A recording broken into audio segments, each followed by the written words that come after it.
Bismillahirrahmanirrahim. Assalamualaikum warahmatullahi wabarakatuh.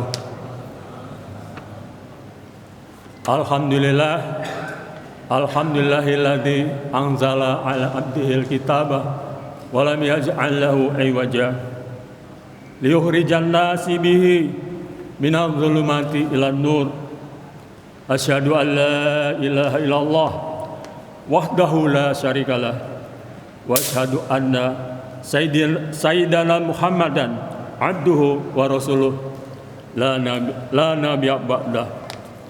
Allahumma fasholli wa sallim wa barik ala sayyidina Muhammadin wa ala alihi wa sahbihi ajmain wa man tabi'ahum ila yaumiddin. Amma ba'du. Yang kami hormati seluruh pengurus BKM Al-Hijrah beserta jajarannya. Yang kami hormati para jamaah sholat tarawih Masjid Al-Hijrah Titian Kencana rahimakumullah.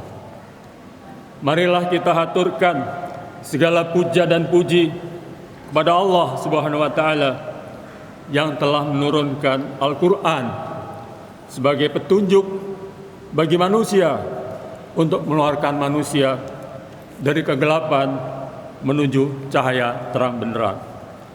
Salawat serta salam semoga senantiasa tercurah kepada junjungan kita Baginda Muhammad Rasulullah Sallallahu Alaihi Wasallam beserta keluarganya dan para sahabatnya serta para pengikutnya hingga akhir zaman.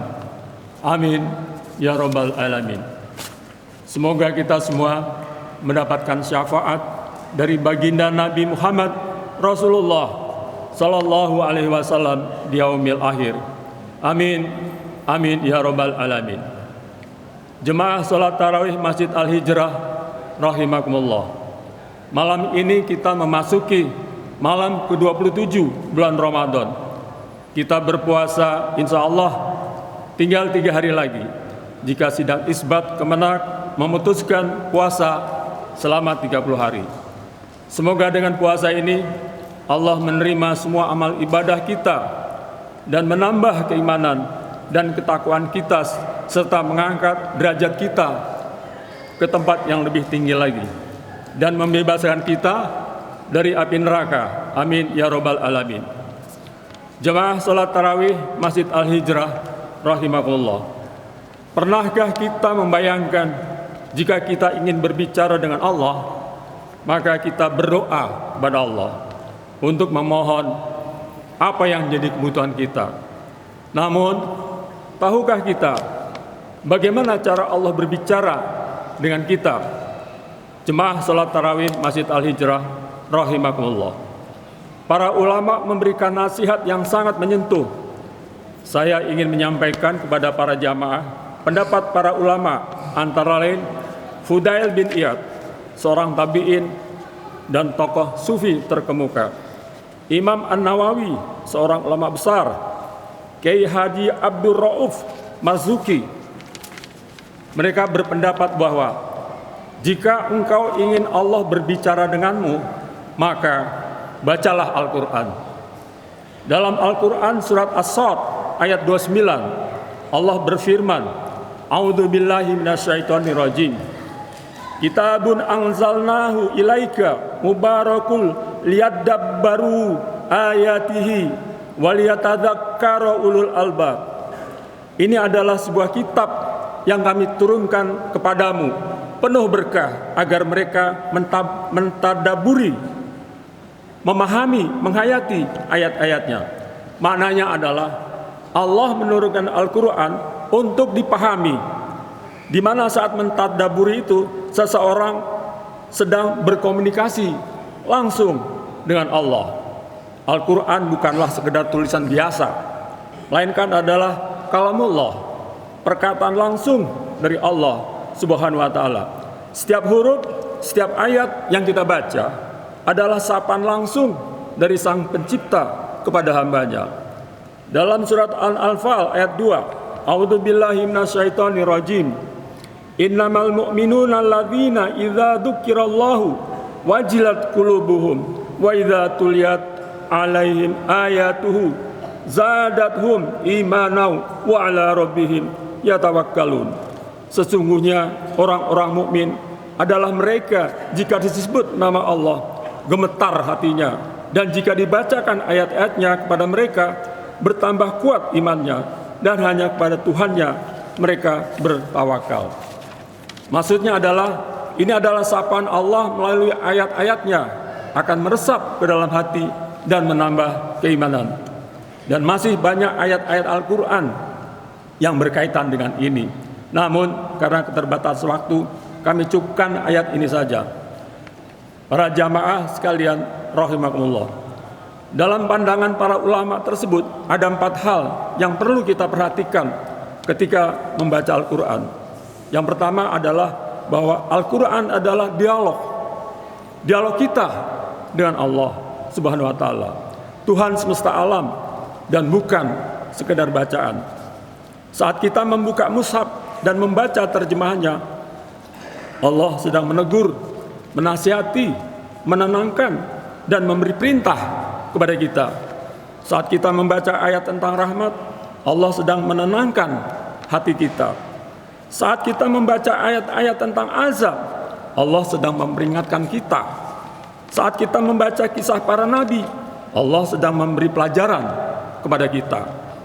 Ada anjuran ulama kepada kita, berusahalah untuk merasakan bahwa Allah sedang berbicara langsung kepadamu pada setiap ayat yang dibaca. Jemaah salat tarawih Masjid Al-Hijrah rahimakumullah. Yang kedua adalah tanda cinta Allah. Membaca Al-Quran adalah tanda bahwa Allah ingin berkomunikasi dengan kita. Jangan biarkan hari berlalu tanpa membaca Al-Quran.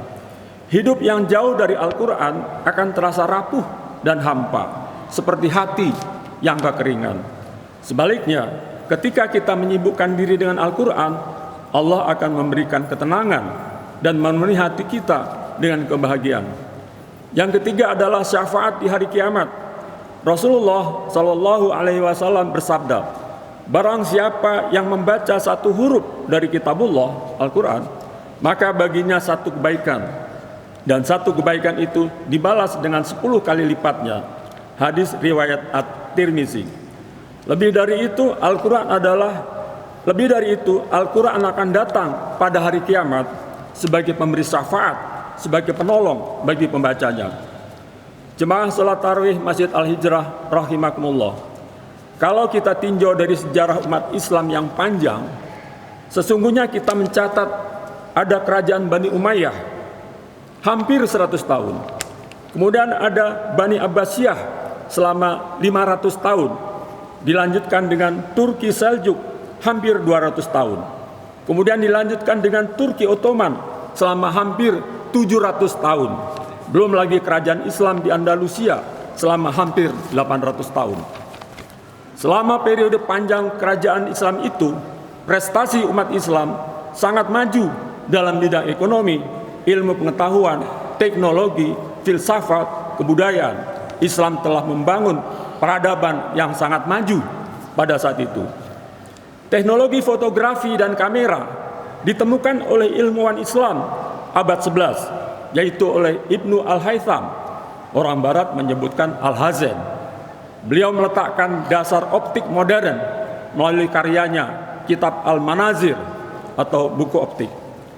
Kemudian ada Al-Zahrawi yang hidup sekitar 936 Masehi sampai 1013 Masehi, atau Abul Qasis di barat, adalah peletak dasar ilmu bedah modern yang berasal dari Andalusia.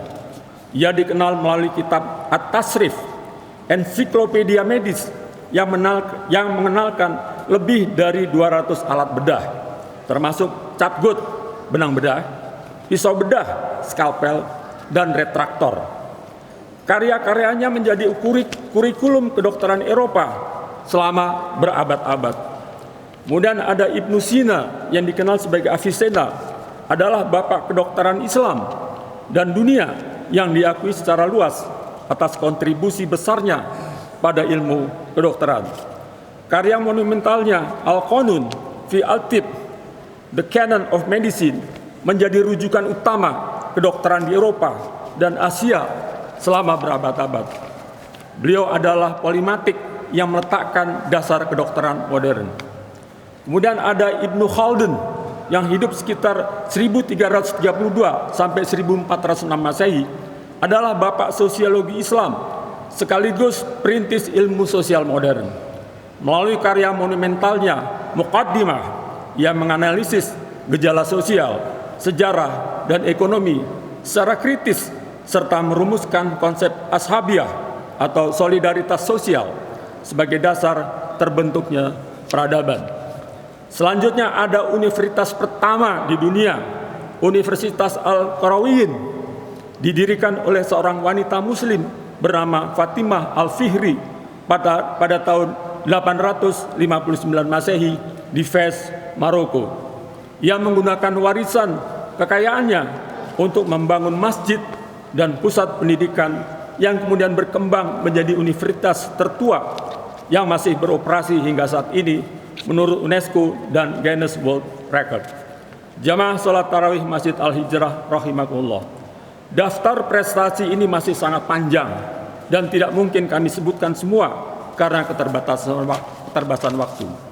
Berabad-abad lamanya kekuasaan Islam di masa lalu dengan rentang wilayah yang sangat luas, dengan prestasi para ulamanya dalam pembangunan peradaban dunia, itu semua dikarenakan mereka menjadikan Al-Quran sebagai pedoman hidup, baik sebagai individu, perorangan, maupun kelompok, dan lebih luas lagi dalam mengelola negara. Tidak ada jalan lain jika umat Islam ingin maju, baik sebagai pribadi, sebagai individu, sebagai kelompok kecil, ataupun kelompok yang lebih besar. Maju dalam arti material, spiritual, fisik, batiniah. Maka Al-Quran harus jadi pegangan hidup. Al-Quran harus jadi nafas dan denyut nadi sehari-hari.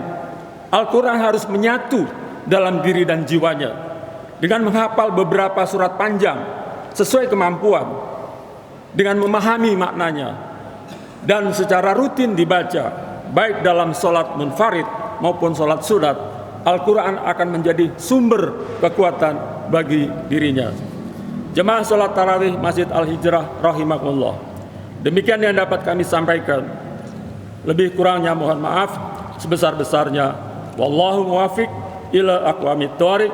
Wassalamualaikum warahmatullahi wabarakatuh.